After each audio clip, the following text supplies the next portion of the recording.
You know, we all think we know Shakespeare's Hamlet. It's the ultimate revenge story, right? Well, today, we're going to look at it through a totally different lens. What if it's not really a play about getting even, but a story about discovering a truth so devastating it brings an entire world crashing down? Let's dive into what happens when the truth doesn't set you free. It just sets the world on fire. So let's start with this powerful, imagined quote from Shakespeare himself. He's suggesting he wasn't really writing about revenge, but about that specific moment of clarity. You know, when you suddenly see the rot underneath all the ceremony, the lie sitting on the throne. And once you see it, he says, you can never go back. Innocence is gone for good. This sets the stage perfectly for what's about to unfold. So, this right here is the big question for our whole explainer. Forget to be or not to be for just a second and really think about this. What if Hamlet's real tragedy isn't his indecision, but the impossible, crushing burden of what he knows? Let's explore that idea, starting right at the beginning. All right, Section 1. Let's look at the event that kicks this whole thing off, the appearance of a ghost. Because before you can have revenge, you need to know about a crime, and before that, you need a witness. But what happens when that witness is, well, let's just say complicated? This is the very first crack in the foundation of Hamlet's entire world. Is this thing a noble spirit demanding justice? Is it a demon trying to trick him into damning his own soul? Or is it just a figment of his grief-stricken imagination? The play, brilliant as it is, never gives us a straight answer. So you have to understand, for Shakespeare's audience, this ghost was deeply unsettling. Scholar Stephen Greenblatt points out that the ghost talks about purgatory, which was a Catholic idea that had been banned in Protestant England. So right away it's speaking of forbidden language. Peter Marshall adds that people back then would have fiercely debated whether it was a real soul or a demon in disguise. And as David Scott Castan argues, a private accusation against a king, that wasn't just a claim, that was treason. So the ghost isn't a source of clarity at all, it's a source of profound, dangerous conflict. And this, right here, is where Hamlet proves he isn't your typical revenge hero. He doesn't just take the ghost's word for it. No way. He says, I'll have grounds more relative than this. He actually designs an experiment, the play within a play, to test the ghost's story. He needs to see it with his own eyes. He needs cold, hard proof before he's going to act on some supernatural command. Okay, so let's move on. Once Hamlet confirms the truth, the next huge question is what to do about it. And this, of course, leads us to one of the most famous literary debates of all time. Why does he wait so long? For literally centuries, critics have pointed to Hamlet's hesitation as his great tragic flaw. He thinks too much. But what if it's the exact opposite? What if his delay isn't a failure to act, but a deep, troubling understanding of what that action would actually mean in a world this corrupt? So here we have the two major interpretations. On one hand, you've got the classic view from critics like A.C. Bradley, who saw a man basically paralyzed by his own thoughts. But on the other hand, there's a more modern take from scholars like Rodri Lewis and Stanley Cavell. They argue something totally different. They say Hamlet sees that violence won't fix anything. It'll just spread the disease. He waits because he refuses to lie to himself about the ugly, messy reality of killing another human being, even a guilty one. This quote from Rodri Lewis just nails it. Revenge isn't some clean, surgical act of justice. It's contamination.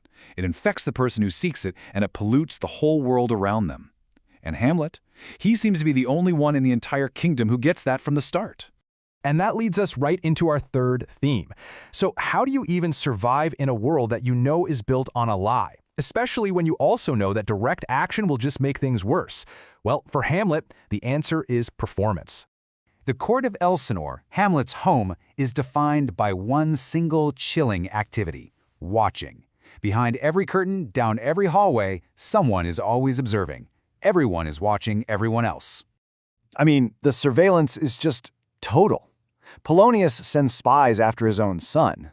The king, Claudius, uses Hamlet's oldest friends, Rosencrantz and Guildenstern, to spy on him. Trust has completely evaporated.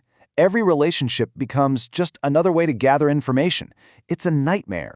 And in a world like that, being honest is basically a death sentence. So what does Hamlet do? He puts on an antic disposition. He performs being mad. And honestly, it's a brilliant strategy. His so-called madness becomes a mask that lets him speak dangerous truths. Because hey, no one takes the crazy guy seriously, right? It's his only way to critique a powerful, closed system that punishes anyone who dares to be sincere. But all of this, the ghost, the debate over revenge, the constant spying, it doesn't just affect Hamlet. The political and moral mess created by the men in this play has a devastating and very specific cost for the women. I mean, think about this. It's a question that cuts right to the heart of the matter. When Hamlet acts mad, it's seen as deep, complex, even philosophical. But when Ophelia actually goes mad from grief and abuse, it's treated like a medical problem, a case of female hysteria that needs to be managed and contained. Why the double standard? Well, as feminist critics like Elaine Showalter and Coppelia Khan argue, their tragedies are systemic. Ophelia is ordered around by every man in her life, her father, her brother, Hamlet. Eventually, those commands become impossible contradictions, and she just shatters. And Gertrude's quick marriage, it wasn't just a personal failing. In a patriarchal monarchy, it was a political necessity to keep the throne secure. The real point here is that both women are forced to absorb the fallout from a political crisis they had absolutely no hand in creating. And this brings us to our final section, and to the play's infamous, bloody conclusion. We've seen a fractured truth, a contaminated morality, and a suffocating court.